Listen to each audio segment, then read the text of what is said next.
What's up, everybody? Welcome to the Fernando Podcast. I'm your host, John Hunter, and I got my man Sean Noble. He's also my brother. What's going on?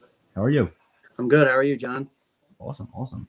So, Sean, you were actually probably the first person who's ever even heard of frozen rope, anything of the sort. Yeah. How many years ago was that? Probably. We'll think about it. You are 30 now. Yeah.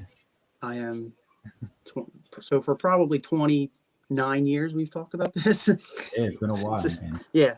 Definitely something we've always talked about. And it was something that, it's just crazy that it's now it's to the point where, I'm I'm 14 episodes in on this, and finally I get you on here to talk about some baseball. It's been a while. Yeah. But I did want to bring you on here because there's a lot that has gone on in baseball so far this season, and it's only been, a week? Yeah, I was going to say, weeks. Hasn't been long, and we've seen COVID stuff that's happened. We've seen, big injuries. Yeah, huge injuries. Yeah, exactly. We've seen 2 no-hitters already. Yep. There's been a lot that's going on, so that's the main reason why I wanted to bring you on here so we can talk about all this stuff. Yeah. So we'll start off with Fernando Tatis. So when that happened, the only thing I thought of was how big of a hit that is for baseball. Yeah. He's a transcendent player. He's somebody that, everybody around would say that this kid is probably the next big thing. He's a big asset. He's a big piece. And I think a lot of people are pretty, excited about this kid being here, and especially with San Diego. San Diego's, thinking that this kid was going to be, the next big thing, and he's just been dealing with injuries after injury the last he's got in. I mean, that's 3 years. It's been there's been injuries, and even when he was in the minors, there was injuries. He's been dealing with some shit for the last couple of years. What do you think about that? Yeah, I think, like you said, obviously it hurts the Padres more than anything. But what it does to baseball in general, because there's not a lot given. Mike Trout's the best player. We know that, right? 100%. He's kind of, I don't want to say a wet blanket, but he's not very eccentric. He's not that kind of guy, and that's fine. You don't have to be. Yeah. This kid has flair. He plays with he has a lot of fun when he plays, and you see that he's on commercials every 3 minutes on ESPN. He's on the cover of the video game. He's all over the place. So I think it's deeper than just Padres baseball and just baseball in general. For sure. But it'll be a shame to see him go down the injury-prone path that it looks like he may be on.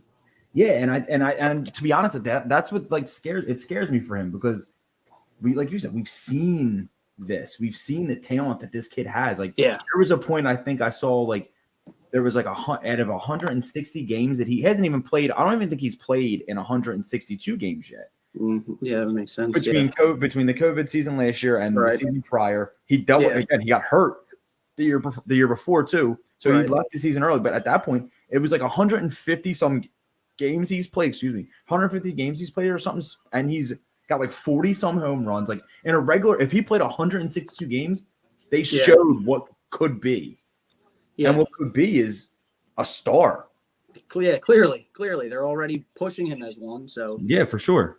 But I think the thing with that is he doesn't really need to play 162, but I'm going to need 145 out of him.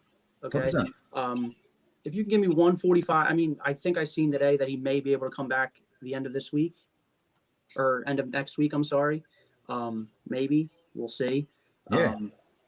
But I would hate to see, like I said, someone go down the wrong path of, injury after injury after injury. Yeah. because no one wants to see that. Like no one wants to see him deal with that, and it's because it's a shame because I'm a big fan. And you know me. I love flashy. I love those type of players. I like cocky players. Right. We're going to be talking about another one in a little bit, but like I love cocky players. Like if you're cocky, then you got my attention. Like I'm going to be all for you, which is why a lot of players, like you said, you look at Mike Trout. He is kind of a wet blanket. He's not the dude that he's not like this. Like everyone loves. Like everyone. He's not a showy guy. It's just not who he is. He goes out. He plays. That's it. And I think that was a big like everyone talks about him being up there with the the Barry Bondses, the way that Barry Bonds played and all, like because Barry Bonds wasn't Griffey. He wasn't like that's why everyone loved Griffey. Everyone talked about Barry Bonds like he was an asshole, but to be honest, Griffey was just this guy who would showboat, hit the home run. He had that nice swing, and he would just like sit there at home plate and watch it. Bonds, homer, ran the bases, and everyone hated it. Yeah, business as usual for Barry. Yeah, and that's what it was. It was business as usual. Exactly. He is Barry Bonds for that, and like that's Mike Trout. Mike Trout's going to go his whole career playing in L.A. and the wrong L.A. And unfortunately, it's the wrong LA right now, and it's been since 2002. It's pretty much been the wrong LA. I mean, they got into the playoffs. We've seen our Red Sox have been able to eliminate them a couple times in the playoffs, but like there's been times where we've seen them take that leap, but there's obviously pitching is just their biggest issue. Yeah, I don't know what it is, and I mean they have tried with some pitchers. I mean, C.J. Wilson, that was an experiment. Dan Harron, that was an experiment that just didn't work. Sean, I don't know how many episodes of this you've watched, but I'm almost positive C.J. Wilson has been brought up about 5 times in my like 12 episodes that I have. That's pretty crazy. We've probably mentioned him more times on the show than he mentioned on ESPN in his career. Probably. Yeah, it's crazy. It's a shame because he is like he's another one. He's not going to be he's just going to be known as a guy who played on shitty teams. Yeah. You know what I mean? And like, but that's, and like you have Fernando Tatis who plays a premier position, plays, hits bombs. Like he just does his thing. But like, that's where we're at now. That is where we're at with him. And San Diego is investing a lot into that team. Like they know, like they have something with him. Yeah. They know they have him. So they were like, okay, we need to get everybody we can. They get Darvish. They got Musgrove this year. We see what he just did last week. Yeah. Hosmer's been hitting the cover off the ball. So they're trying to build. So and I think that's what like kind of I don't know. I feel like that's what kind of it does. It just scares me because I want him to be he's good for baseball. Guys like him are good for baseball. Definitely. And I feel like no one like can deny that.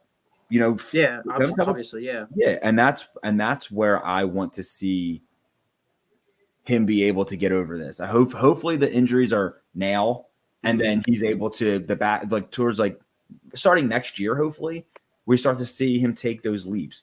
Because I mean, I don't see him. I don't know. It sucks. It does. It blows to see a great player like that go down because baseball needs them type of players because. To be honest, we don't. There was not many. There's not many that like stick out. Right. There's probably. There's Cody Bellinger looks high all the time, so no one really shit about him. Yeah. Like he's just not like he plays for the Dodgers, but it is what it is. Mookie Betts, I think he's that guy. He can be that guy easily. Yeah. But the Manny Machado is a dick, but like, so like it's hard. You know what I mean? It's hard. Like It's hard for hard to like him. Yeah, and it is. It's going to be hard for people to like him because of that shit. Because of him, I mean, he ended the greatest second baseman in Red Sox history's career. It's funny. Machado is so easily dislikable, and then Tatis is so easily likable. So I feel like they mask each other well. And they play 15 feet apart. Yeah, right. You know what I mean? Like it's like you have one guy's a dick, and the other one everyone loves. Like right. But I mean, look at Tatis last year. Look what he did last year with the whole hitting the home run, hitting the grand slam when they were up by $1 billion and on a 3-0 count. Like he swung, but like people hated that. I love that. Yeah, that's the type of shit I like. You know what? If you're in the majors, like I get it. If you're in like, high school, little league stuff like that, and you're like, you know what? Let's pump the brakes a little bit. Right. You're big league players, bro. Like, go for it. You're taking food off my table at that point. If you don't think that I'm going to swing at a meatball down the middle, like, right. It's idiotic. It's idiotic for people like. But I love that. But we're not going to be able to see that this year now. And there's going to be another year where it's like, I don't know. Well, like I said, hopefully he's able to come back. I think I seen next week. I think I seen Friday. I could be wrong, but that'd be great. That's what I saw. But because it was projected to be what, like 4 months? Oh well, then maybe I have to be reading the wrong thing then, because that doesn't sound good. Because what did he have? I mean, sure. I thought he tore something, didn't he? Optimistic he could return Friday. Friday. Well, that's great. Hopefully it ain't torn. Yeah. Hopefully it ain't torn. I mean, hopefully maybe that's it's possible. more of a strain than a tear, but if he's able to come back, then that's great. That's great for them. Yeah. But you could tell he didn't look great. Yeah, I think he had like 5 errors in like 3 games. I was like, he looked really bad at shortstop. Yeah, so I wonder if maybe it's something he came in with. Could have been. And then flared up. It could have been. I mean, it's very hard to find like what happened. Like that injury looked terrible when because anytime you see a guy do a natural motion, like a swing and go down, it's like, fuck. You know what I mean? Like that's not good. Like we've seen it in basketball where a guy like makes a little movement that he's made 1,000 times and his knee pops out. Like it's like, and that's a wrap. A couple of years ago. Yeah. Yeah, exactly. Gordon Hayward, he went up for a rebound, came down and his whole leg snapped. Like it sucks. And that's stuff that we really we don't see a lot, but and they don't see it a lot. They're not used to that. And I mean, he's a pretty tall kid. So I mean, playing so that happens. Like, but I don't know. Like that's a lot. That's a lot of movement. And I mean, baseball in general. They always say like when it comes to injuries, it's like the shoulder injuries will always be a thing because throwing a baseball this way, throwing anything this way, over your shoulder is not supposed to be how it's supposed to be. So like you're supposed to throw underarm. So that's why they do exactly. Imagine him throwing. Could you imagine if everyone just underarmed all the way around the diamond? From third base, like fucking. Right. Yeah. That'd be crazy. Catcher's trying to throw out, someone stealing second, and they just lob it up. Just fucking. Right. Exactly. It'd be nuts, but that. To be honest, there'd be a lot less. Tommy John wouldn't be a thing. Yeah. It wouldn't be a thing. We wouldn't have that injury. That's not a thing. But I mean, it is. It's bad for baseball for guys like him not to be able to play. It's bad for baseball for, the Trouts not to be in the playoffs and stuff like that because we need them that star power. I fucking hate the Yankees, but Aaron Judge is a star. People like to see him, and it is what it is. Like, and I get that. So me and you have talked about this on numerous times, how stuff like that happens. The Yankees, Red Sox, Yankees, Cubs, Cardinals, when they're in the playoffs, it's good for baseball. It's just more fun. It's good for baseball. Yeah. There are 4 teams that are good for baseball. And I'm cool with that. Yep. We've seen, and that's a good segue to get us into the Red Sox here, who have been on fire. I mean, they've had a 9-game winning streak. Good thing came to an end today, but coming to today, which is ridiculous. I got Fenway running around right now behind me, like a psychopath. But yeah, that it came to an end. But we still, they fought today. Yeah, still fought. Verdugo was able to have that 3-run sink. Was a 3-run double? And ended up tying the game up. Like he has been. Other than JD Martinez, obviously, and Rafael Devers, who have been the 2 best players in baseball, maybe offensively, you're seeing some ridiculous stuff out of guys like Verdugo, and Bogarts hasn't really even gotten started yet. But I think Bogarts is hitting. He's hitting like 350, 360. Yeah. He's just not. He doesn't need to hit home runs. He hasn't. I don't think he's hit one yet. No. But, meanwhile, I think Devers is maybe hitting like 260, but he's got 5-6 home runs already, something like that. Yeah, but that's fine. Right. He's and that's something I feel like I've learned. Like it's crazy. Like me and you used to talk about how much we hated like certain stats and WAR, all that shit. Right. But I feel like over the last during the pandemic, I really read a lot of stupid books, and the one was Smart Baseball by Keith Law, and I really started diving into what certain shit means. WAR's not a stat. It's just it's kind of shows value. It shows what kind of value someone has. A projection type of thing? Sort of. But like what it does is it gives certain things and it puts it all together. It's like 1,000 things put to one. And it gives, you know what I mean? It's like it's crazy how it works, but like the more I read about it, I'm like, it's not as bad as I thought. And I actually started referencing certain things. Like I'm not a big baseball reference guy. So like I like Fangraphs more than I like that. But like that's the type of shit that I like. So like when I read a lot of the stuff, it made me actually see just how good certain players on the Red Sox how valuable, but okay. Yeah, like you see just how valuable, Bogarts is. And I see how valuable a guy like Verdugo is. Like this offseason, I didn't realize how good of a defensive player he was until I really started to dive in there. Like he easily probably could have been if he stuck to one spot, one position, he probably could have been a Gold Glove outfielder. Right. But he played all three positions. Yeah. And played them all very well. And that's a great value that someone like him has. And that's where he gets most of his numbers. So, but if he adds offense to that, he's going to be one of the top 20 players in baseball because of that. And me and you were talking about this the other day. He's another one, very likable kid. He seems like he just like loves baseball, just can't wait to play every day. He's always having fun. Mm-hmm. So he's another one, good, very likable guy, and he plays in Boston, so that'll get some extra eyeballs on him. Absolutely, so, he's good for baseball. Yeah, I agree. And I love that, and I love, obviously I'm a huge Red Sox guy, so like I got my Red Sox hat on right now. Actually, nice. I'm a big fan of, JD Martinez. I love what he's doing. It seems like he's on me and you again. Another thing we've said, he's on a comeback tour. That dude knows that he had a rough year last year, and he's ready to compete this year, and I love that. I was looking at his numbers the other day. I think he only hit 7 home runs all of last year. He's got 5 already. Yeah, I mean, he's just gonna act like last year didn't exist, just like the rest of us. Exactly. We're all gonna act as if hey, it is what it was. Last year was what it was, and I'm happy that we got something in last year, but it wasn't great for my Sox. It wasn't good for the Phillies. There are two teams that I pay more attention to than others. Yeah, of course. And I mean, obviously, we live in Philly, so we're close. It's the closest sports. It's closest baseball to me. So like, that's one of the teams that I like to look at, and I'm a Harper guy, so obviously I like to look at that. Yeah. So he's my favorite player in baseball right now. Okay. But like, you get to watch all that stuff. We get to really like. It's just crazy that like them two teams showed how good offensively they were last year, but pitching was just wretched for both. And the Red Sox really kind of were. If you look at the numbers, they were worse at one point than the Phillies. Yeah, they actually gave the Phillies 2 of their guys in Hembree and Workman. Yeah. And it was kind of like, all right, well, they both kind of sucked when they got there. Yeah. And they were the best 2 on the front. They were the best Red Sox pitchers last year. Yeah. Workman, I always thought Workman was reliable.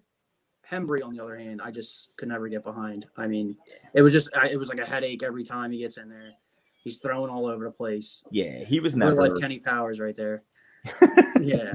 Yeah, and you know what he was? It was like you're saying, it was miserable to watch him sometime. Like, and it was miserable to see them play. And then they Workman looked really good for the Sox. He had I think he had like 4 or 5 saves, something like that, in a shortened season, obviously. So it was 4 or 5 at that point was like pretty good.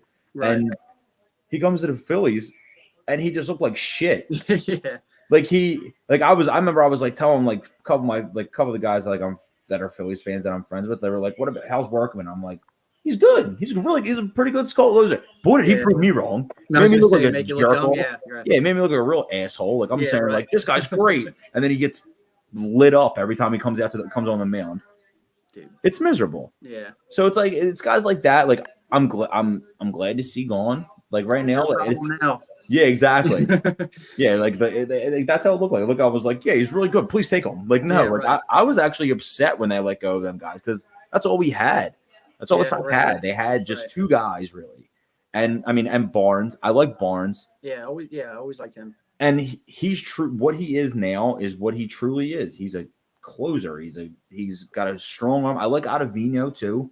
I thought that was. He's been getting hit a little bit. Ottavino. Yeah. You know who I like? That kid Whitlock. Yeah, he's been good. Good. Yeah. It's a shame the Yankees let him go. Who was the who was the other dude? Who was the dude you said you liked last year? Was that Hernandez? Yes. Darwin's and Hernandez. I do like. I think he's a good lefty to come out of the pen. And then there was a right-hander that you liked last year too. He's still there too. Felipe, no, I almost said Felipe Lopez. No, he's a righty. Strong arm. Not Lopez. Is it Velez? No, It might be Velez. Is it? That's the most generic name for an Hispanic I feel bad saying player. Yeah, like Jose Gonzalez. It's right. No, but like he's very good. Yeah, you know what I mean. Like they showed their worth. I think honestly, I mean, I don't know if Barnes is a long-term closer. I love him in an 8th inning role. Yeah, the Sawamura guy, I like him. He gave up his first run today. Fine, let's get that out of the way. I like him. I mean, I guess teams don't really know him that well yet because he's only played in 5 games so far. But once teams start getting some tape on him and all that, I'm sure they'll figure him out. But 100%. I think he's a good piece to have. Without a doubt. I mean, and not only is JD Martinez, go back to him. JD Martinez is hitting for power. Obviously, this dude is. He's not a kid. This dude is banging doubles. He's exactly. Yeah. He's reminding me so much of being pretty much a right-handed David Ortiz at this point. Okay. Where he's a DH, obviously, but Ortiz was much more than homers. That dude used to rock doubles constantly. Yeah, right. He was a doubles machine, and I love that about him. Like that was like a big, that was a huge thing for the Red Sox when they would have a guy like him on there. And I'm loving the fact that they have that in a JD Martinez, and he's helped out Devers so much over the last couple of years. Like Devers tells everyone that that's where he's learned a lot of stuff. He's just so smart with hitting. Like the way he analyzes things, like I've heard him talk about it and seen things, and I was like, this dude is unbelievable. Yeah, he's ahead of the curve, and he's one of those guys that I'm a huge fan of. Yeah, seeing him struggle last year kind of worried me. I'm like, wait a minute, this guy's a guru with this stuff, and all of a sudden he's struggling. But I think now you're seeing the real JD Martinez. No doubt, back to normal. I mean, we're talking about doubles for the Red Sox right now. Do you know who also has been a doubles machine for the Red Sox right now? Other than JD, Verdugo. Christian Arroyo. I was going to say Christian Vasquez has been playing well, but Christian Arroyo is tied for second in all of baseball with 6 doubles right now, behind JD Martinez with 7. So he's got one less to double than a guy who I just called a doubles machine. So crazy. Yeah, I mean, and Verdugo has 5. So it's safe to say the Red Sox most likely lead the league in doubles. Yeah, I would assume so. I mean, they're pretty close. I mean, Hoskins has 6. So the Dodgers there's 11 for the Dodgers right off the bat. Top 10, Verdugo, Arroyo, and Martinez are all in the top 10. So they most likely lead the league in doubles. I would assume so, yeah. As a team. That's a huge thing for them. They're just keeping guys on base. Keep the train moving. What have I always said to you? Doubles, home runs are rally killers. Doubles win you games. Yeah. You just keep circling the bases with doubles. That's how you win baseball games. You keep pressure on, and that's what the Red Sox are doing right now. Their offense has been on fire, and the pitching's been really well. Yeah, surprisingly, yeah. And I told you this the other day. I'm a fan of Nick Pivetta. Yeah, you've always been big on Pivetta. I mean, I don't know why. He's played well with us. Yeah. No complaints yet. No complaints yet. He's most likely going to have those innings where he just falls off the fucking rails. Right. But it seems like Alex Cora has been putting him in the right spot where he's not getting ahead of himself. And I think, and you know what? Perfectly. I'm glad that I just said Alex Cora because I feel like he's a huge reason. Yeah. What's going on right now. There's your difference maker right there. He's a part of the culture. Mm-hmm. And you have this season, when we came into this season, everyone said it's going to be, Yankees. For some reason, everyone says the Yankees. Yeah. Rays, Toronto, Red Sox, Orioles. It hasn't really looked like that because the Yankees haven't looked that great. Nope, they haven't. Stanton is still probably below 200. That dude just doesn't even know what the Mendoza line is at this point. He can't even see it from his front door. No. It bothers me too. When I see Judge batting above 300, I wish he would bat lower than that, but I guess he's not that bad. I mean, I guess he's not that bad, actually. Yeah, he's not a terrible hitter. He's not like that's his thing. Yeah. Hitting's his thing. And I'm cool with that. But like his biggest problem has been staying on the field. Yeah, definitely. Seriously. And that is, I mean, right now, it's kind of proving all Yankees fans. I mean, this is what's going on when they're all on the field still. Yeah. They're not, there's, I mean, not that I know of. There hasn't been any injuries with that team right now, right? Luke Voigt. No. Yeah, I guess that's it. I can't think off the top of my head. But Voigt made that team not be able to win. Yeah. You know what I mean? Like made them struggle. I don't see how that's possible. How it's just Voigt that's making that happen. Yeah. Like Yankees fans, I'm sure they'll figure something out. No, and I'll give you the reason why they're struggling, and it's been the reason why we've always said that they struggle. They don't have good pitching. After Cole, it's a huge drop off. Yeah. Kluber, I don't think has seen the fifth inning yet. Because he hasn't been good. He wasn't good last year. Yeah. Well, Tyon had pitched okay against Baltimore, but Baltimore, he got beat up yesterday against. I think it was yesterday, maybe the day before against Toronto. Yeah. So, and then Domingo Germán, I believe, got optioned to the minor leagues. I mean, there's a couple places he probably should be optioned, and the minor leagues isn't probably one of them. But I mean, he's prison for starters, but prison for like it's crazy that like guys like that, and they were pretty hopeful for him, like that he was going to come back. Like for some reason, everyone just like he hasn't pitched in almost 2 years now. Mm-hmm. And you're just going to tell me this kid's just going to jump onto the mound and be, of course, yeah, and that's what it's crazy that they just they're it's always so optimistic over there. It's crazy. Good for them. I wish I could be that optimistic. I wish I didn't have like my Eagles mindset in me at all times, like where I just always just like, well, that sucks.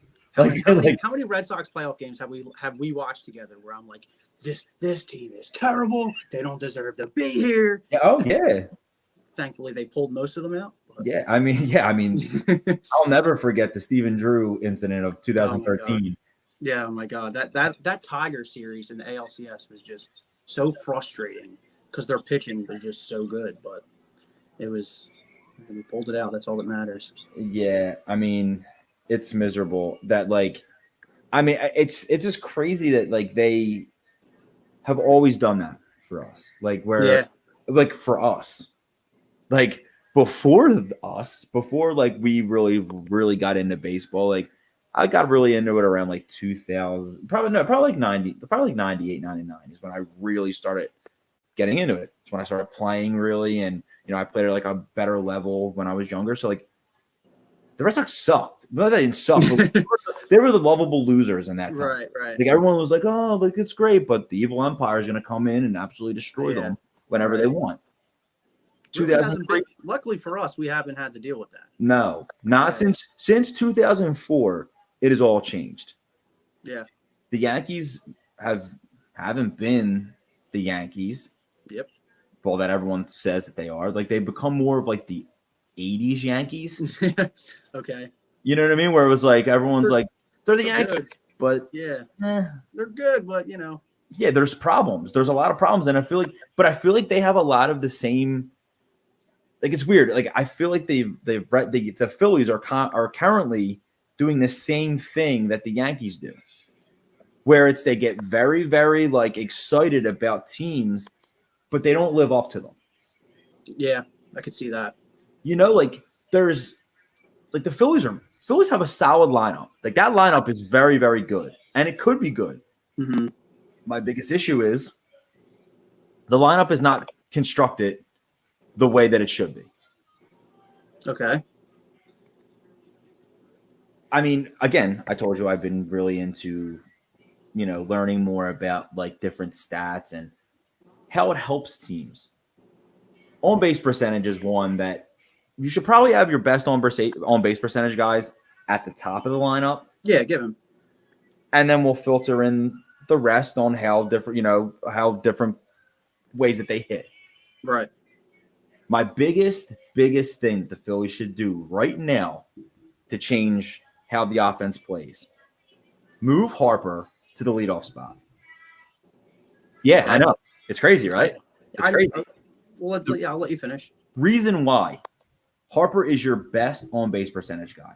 Yeah, it makes sense. He sees a lot of pitches. He walks a ton. He gets he that's what he does. He has like a 26% on walk rate, which is ridiculous right now. He's one of the last year he was second in all of baseball in walk percentage, and he was behind Juan Soto, and he was number 5, I think, in on base percentage last year in all of baseball. Okay. Have him. That's instant offense at the top. RBIs, I get it. Like people want RBIs, and people think that that's what he does. He's an RBI. Right. But Harper's only had like 1 or 2 seasons in his career where he's had over 100 RBIs. So he's not really an RBI guy. He's not really a guy. And that's a stat. That's a luck stat anyway. It only happens if someone gets on, right? Okay. If Harper gets on, let Hoskins or something be an RBI guy. Let someone else be an RBI guy. You don't need him to be the RBI guy. You need him to get on base because number one thing you need to do is get on base. That's how you win baseball games. You don't win baseball games by not doing that. Okay. So let me ask you this. You think Hoskins isn't a good on-base guy? He is. Yeah, I was going to say, I think he's a decent one. What's he about, second, right? Yeah. And listen, I haven't been a fan of him batting second right now. And my biggest problem with him hitting second is because McCutchen is batting leadoff. Oh, well. So at this point, right now, Harper has come up more times than not with 2 outs in the first inning. Yeah. That's not going to help you win baseball games. No. Yeah, I feel like, and I mean, even in that, so who you want? Hoskins in the middle of the lineup, and then you don't even have to. So listen, you don't even have to have Hoskins in the middle of the lineup. So I would just throw Hoskins out there because I would have him bat second. I would have him stay at second if Harper leads off. Okay. So I'd have Harper lead off. I would have Hoskins go 2, 3, and 4. I could switch off and on between Bohm and what's his name? Bohm and Real Muto. Real Muto is more of a contact guy anyway. He's not a real big on base percentage guy. He's more of a contact hitter, which is perfect for when you have the other 2 who are already on base. At second base. Yeah, right. You know what I mean? So like you got to stop thinking about having guys have 150 RBIs. That doesn't, because that's not going to win you games. Right. Scoring runs in general is going to win you games. I'd rather Harper lead the league in runs scored than lead it in RBIs. Fair enough. You know, and he's a solid base runner. He's aggressive as fuck. Yeah, right. You're going to see that. You're going to get that at the top of your lineup. Right off. I mean, he already is at the top of the lineup. He's batting third, which is solid. But is he really a number 3 hitter? Probably not. Yeah. Because he is your best on base percentage. He's always the top player on their team in OPS. He's going to be that guy. But I mean, I wouldn't be mad if he let off games with home runs. That's fine too. Yeah, right. 1-0 right off the bat. Yeah, right. Yeah. No pun intended. But that's where it starts. He's right as soon as the game starts. It's 1-0. Yeah, or right. He's at first base. It's more often than not that that's going to happen than him not do that. Yeah. Okay. I think that is because I've seen the Nationals do it where they had him lead off, and it was successful. I mean, towards the end, it became a lot more difficult with him because you have Trey Turner, who not only is he a good on base percentage guy, he's a great base runner. Exactly. Yeah. So that's instant offense right there. So I'm okay with him being the leadoff guy there. Yeah, when your team doesn't, I mean, the Phillies don't really have a ton of speed either, though. That's another thing. So why not at least try it? Roman Quinn is your fastest guy, and that dude couldn't hit water if he was literally in a boat. Yeah. He couldn't do it. It's just he's not and that was like the big thing for why they brought Moniak. I mean, why they put Moniak down. I mean, Moniak's up now, but why they put Moniak down and kept Quinn and Hazley was because of speed. I mean, your speed only works if you get on base. Yeah, right. He's not a good outfielder. and he's a shitty fucking hitter. So how does like he's Ben Revere all over again? And you know what? Ben Revere probably got on base more. Yeah, he would at least rip a single here and there. Like I saw a stat. Ben Revere was flipping around the bases. That was the issue. Yeah, dude, I saw a stat the other day, or it was yesterday. I heard it on the radio driving into work.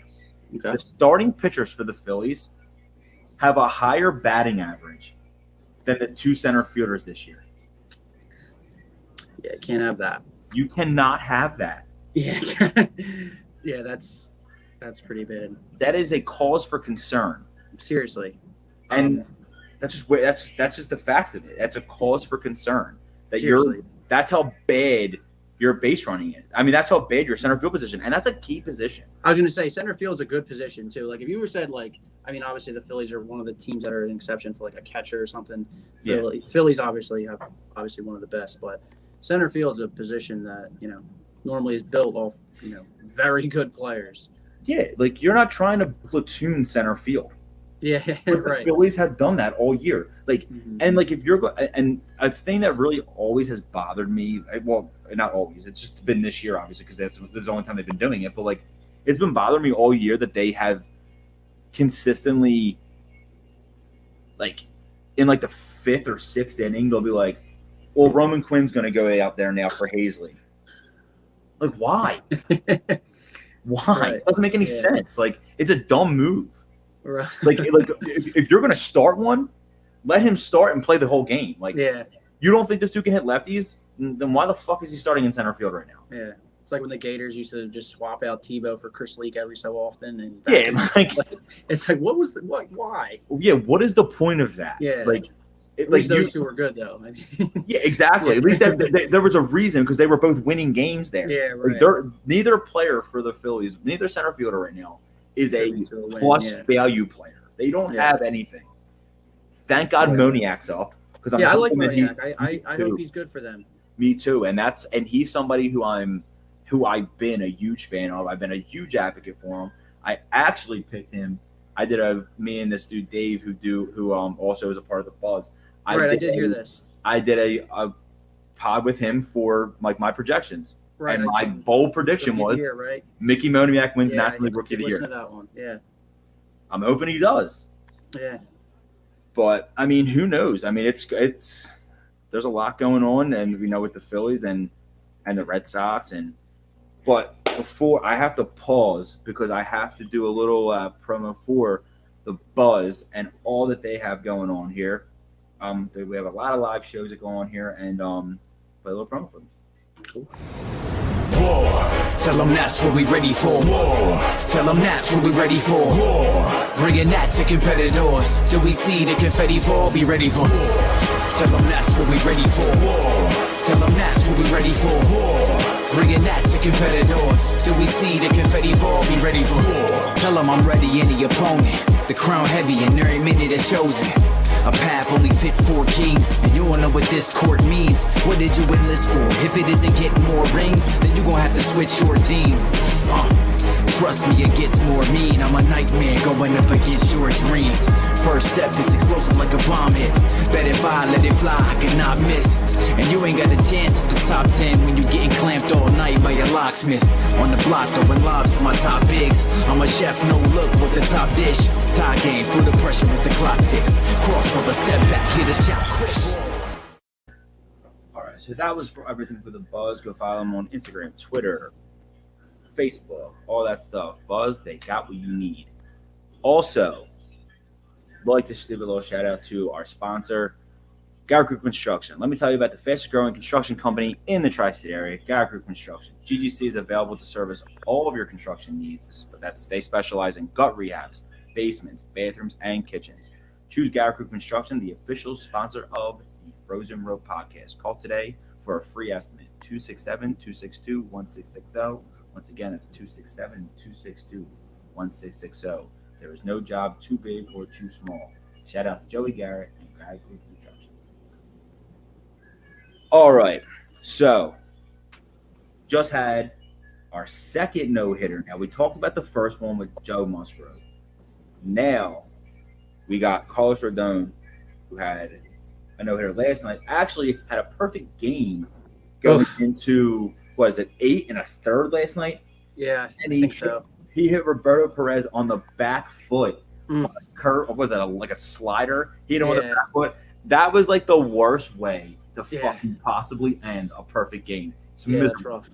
Did you know, actually, Joe Musgrove actually also had a perfect game, and his perfect game was also blown by a hit by pitch. Both this year were blown by hit by pitches. Yeah, that's probably the worst way to go. I mean, at least, like you said, at least you got the no-hitter out of it. But yeah, I mean, Jose Abreu, that play that he made. I'm not a big advocate for first baseman as far as defensively. Like, I think that's usually where, like, in the helm, like in little league, that's where like the fat kid played left field. Right. You just left them out there because you knew the ball wasn't going to go there. I feel like that's what first base is for big leaguers. Like, they just throw them there. Right. And it's like, I like Jose Abreu. He's a fucking great hitter. Yep. He hits the shit out of the ball. Like, I'm just a fan. So like, being able to see him make that play was like, and it's funny because I didn't have the game on at all, and I turned it on and I think it was in the 8th inning or the 9th inning, and that's when he made that play. I turned it on as that play was getting reviewed, and I was like, oh shit, like right. But it was nice. That was pretty impressive. It was definitely impressive. And I think it was Naylor. He got up the line pretty freaking quick too. Dude, I became a huge fan in Naylor's last year during the playoffs. Remember, he was like an absolute beast. He became BJ Upton from 2009. Every time he swung the bat, it was a homer. Like he had a game last year. Naylor in the playoffs. I think at one point he was like 7 for 7, and he was like, it was like a ridiculous number. He had like 3 doubles, 2 homers. It was unreal. But like when I saw it was him, I was like, oh man, I'm kind of mad that he just he was the out, but he was out there. But like, I love no hitters. I love seeing them. Yeah. I'm not that dude who wants to see like it get broken up. Like, I get mad. I don't care who the team is. The fucking Yankees could have a no hitter going 8 2/3. I'll be mad if that dude gave up a hitter or a single. Yeah. Like it would be annoying. It's annoying because like I love that type of shit. I love no hitters. I love good pitching matchups. And like this is now their second in the last 2 years for the White Sox. Giolito did it last year.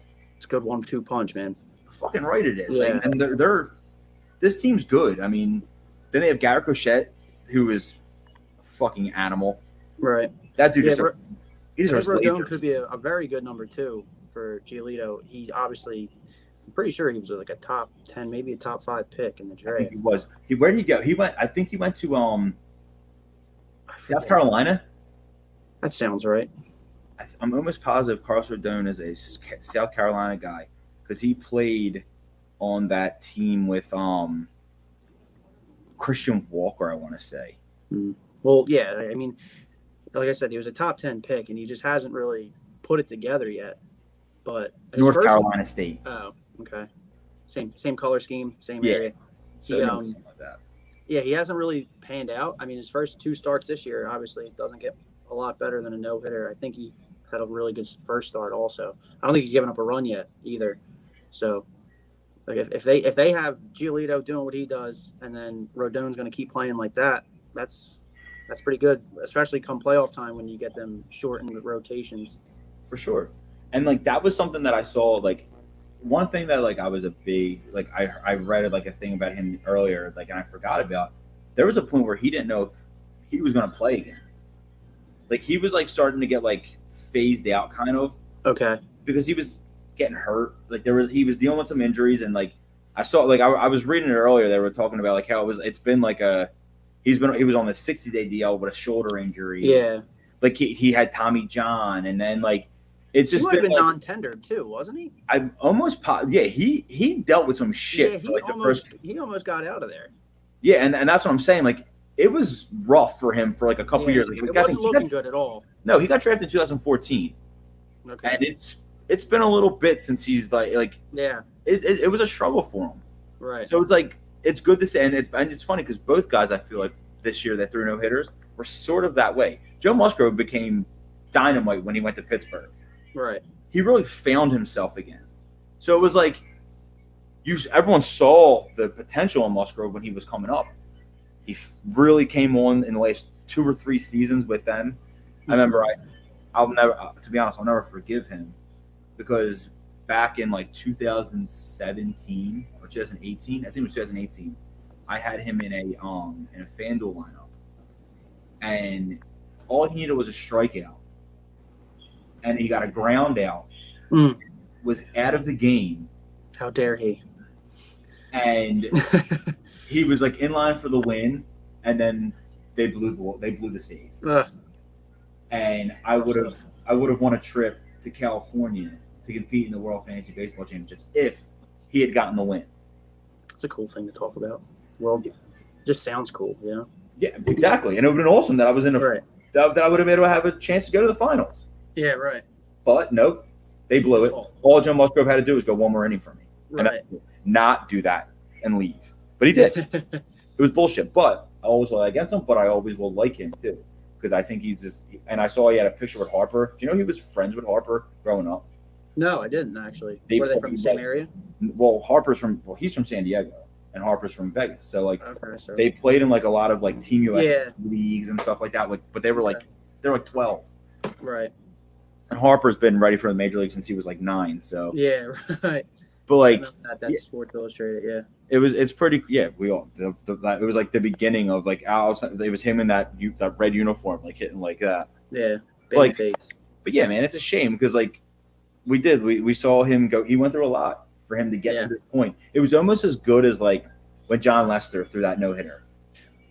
And that was like, because cool. Like he came back from cancer, and it was like it was huge. It was like a huge deal that he was able to overcome that. Yeah. And now he is where he is now. I mean, he struggled a little bit in what I'm reading right now. 2016, he was on the DL again with wrist pain. He sprained his wrist and I would think it was his left wrist, which is his throwing arm. Throwing arm, yeah. Then in 2018, 60-day DL. Activated, then had Tommy John. Like it's just been like all over the place for him. So it's been like it's just I'm happy to see him finally. Yeah, definitely. Together. And it seems like this year he's really, really starting to be locked in, which is good, which is what they need. And I'd love to see the White Sox be good and competitive. They're a fun team to watch. For sure. You know, with Abreu, Tim Anderson's a hell of a player. I think he doesn't get talked about enough. No, I think he's very underrated. Moncada, obviously. Love Moncada. I think he might be one of the most underrated players. I don't think he gets talked about enough either. Yeah, yeah. I mean, if Kopech can be a good, I think he has potential to be like a really good closer. He has the stuff to be a closer, definitely. I don't think he's a starter. Okay. I think he's going to be one of those guys who goes like 4 innings and he reminds me a lot of. Kopech reminds me a lot of Noah Syndergaard. Okay. Where they both have that really, I mean, obviously they're fastball guys. They're going to blow it by you in the triple digits. Right. But it almost comes off as flat sometimes, their fastball. Okay. And they have okay curveball, okay breaking shit. Yeah. But they're going to deal with a lot of injuries. And the reason being, because they're throwers. They're not pitchers. I was going to say, because they're throwing so damn hard, yeah. They're throwers. They're not pitchers. And that's a problem when it comes to this point. Because they don't want you – you're not going to go 175 innings or 100 innings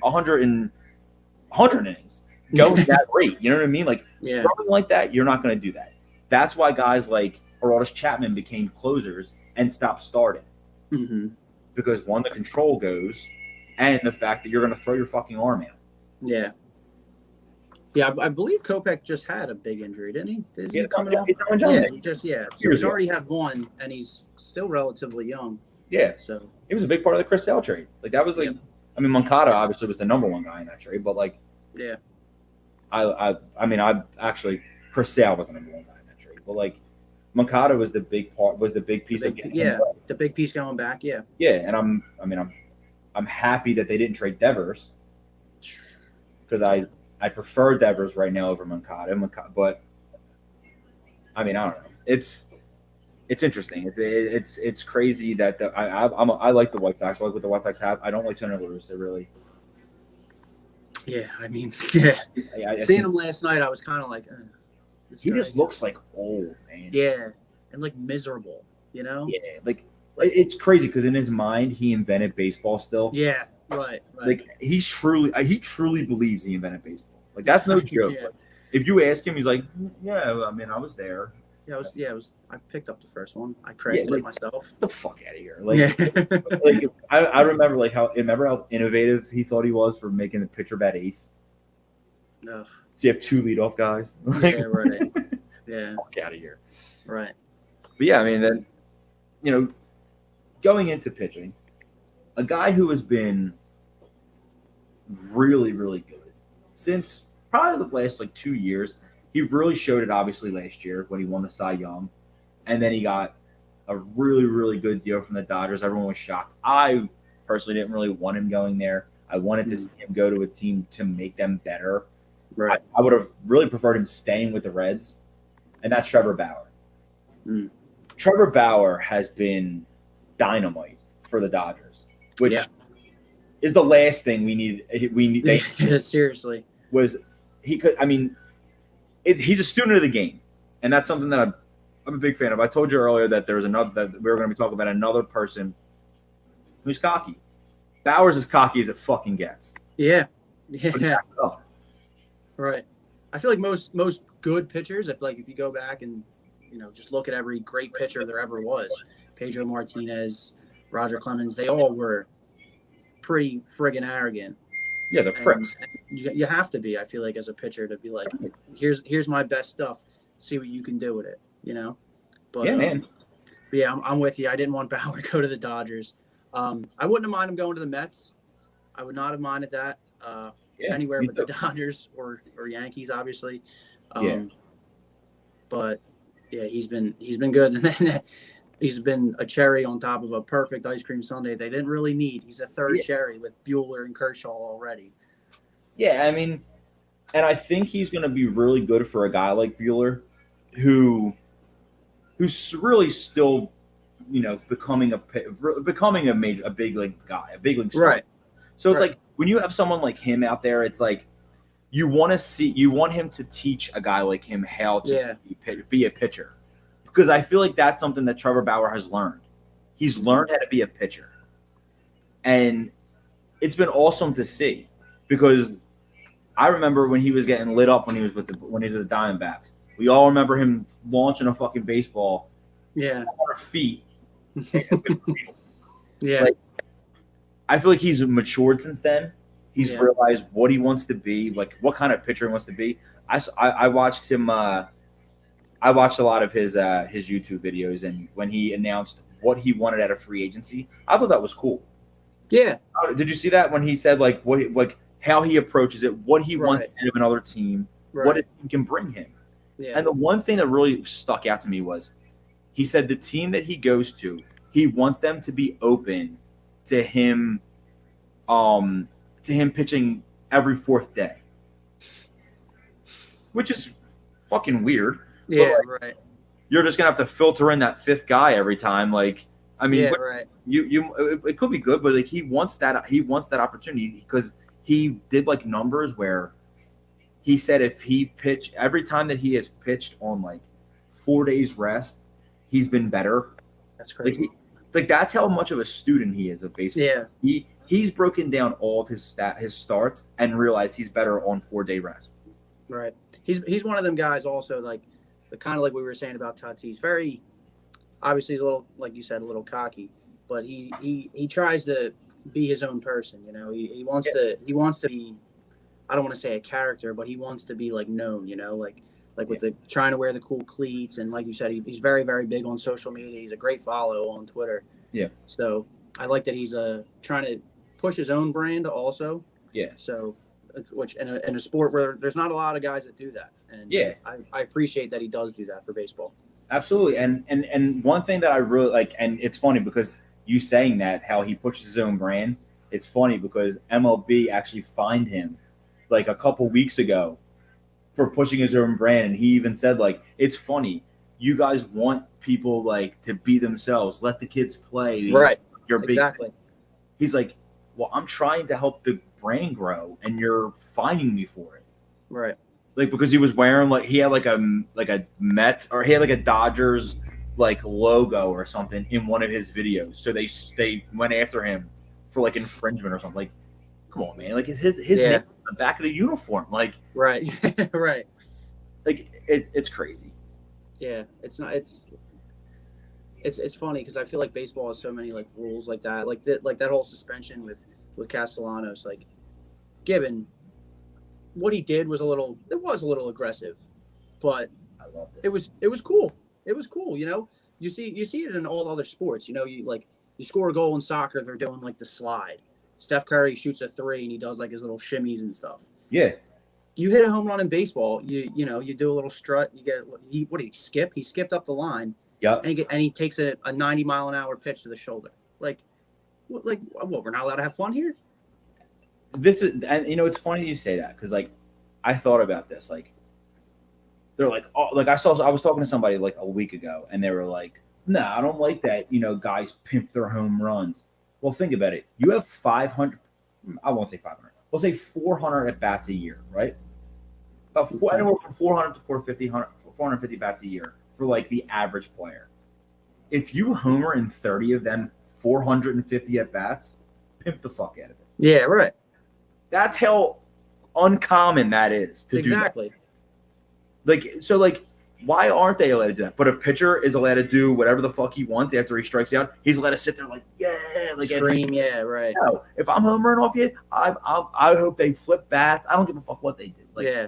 But like that's the problem with people is that they get so mad about it. Like, how is that a good thing? Like, all right, well, you homered, so I'm going to throw a 99-mile-per-hour fastball at your ribs. Yeah, right. You know what I mean? Like, and it's funny because like I hate it when Shane Victorino told. Remember, I used to get so mad. Kuroda, right? Kuroda. He told Kuroda like, not my head. Throw here. I mean, in my head, I'm going, all right, well, I'm gonna throw another one at your head. Yeah, like, right. But like, people look at it like he's telling. They're gonna tell me where to hit you. But like, it's kind of crazy that was even a situation.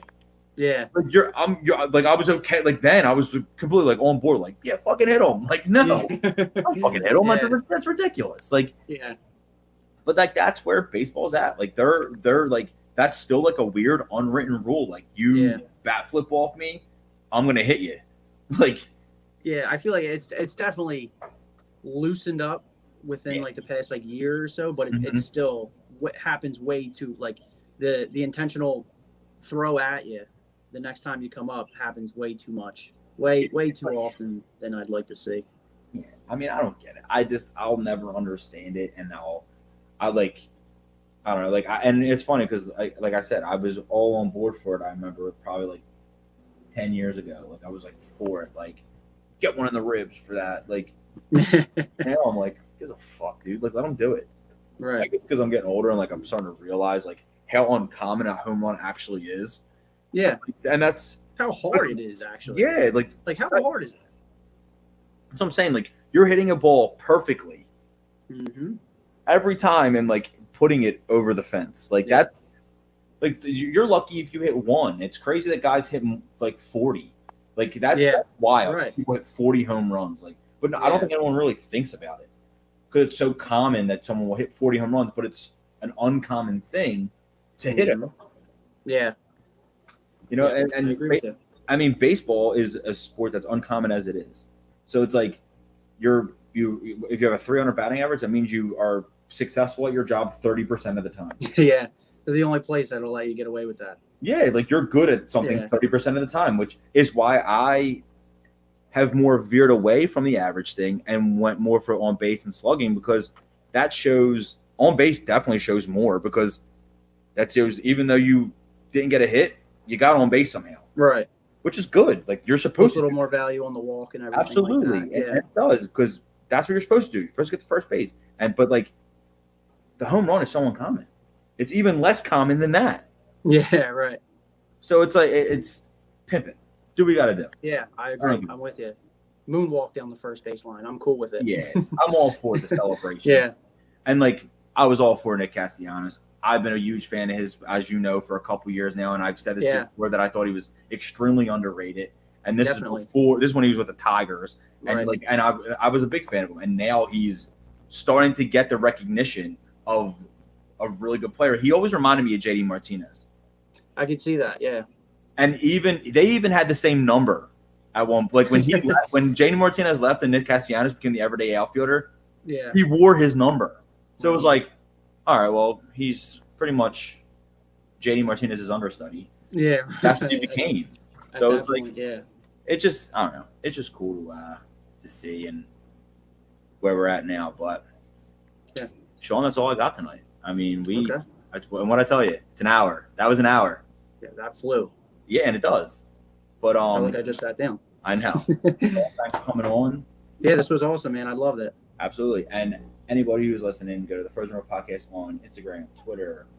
We'll be doing this every Thursday from now on, starting tonight. It'll be every Thursday. I know I said that in the last episode, but I got caught up and I coached at St. Joe's Prep, so we had a game and I couldn't get back in time. So from now on, it'll be every Thursday, 8:00. Tune in, do what you got to do. Go follow all that stuff. Sean, again, thank you for coming on. Thanks for having me, John. Absolutely. We are out.